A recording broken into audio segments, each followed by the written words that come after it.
In front of me is Motorola Edge 60 Fusion, and today I would like to show you how you can set up face unlock.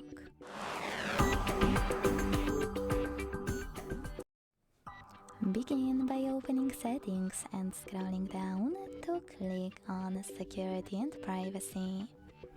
Over here. Now you need to scroll again and tap on the face unlock. Then hit face unlock here and enter your current login method. Finally, hit setup at the bottom right corner.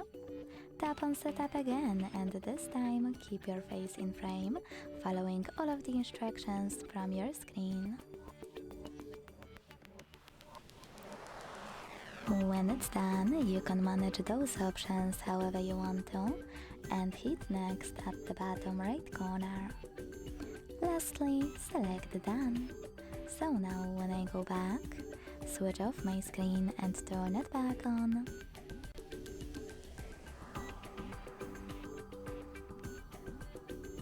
Icons that face unlock is working properly. Thanks so much for watching. If you enjoyed this video, don't forget to leave a like, comment and subscribe. Bye!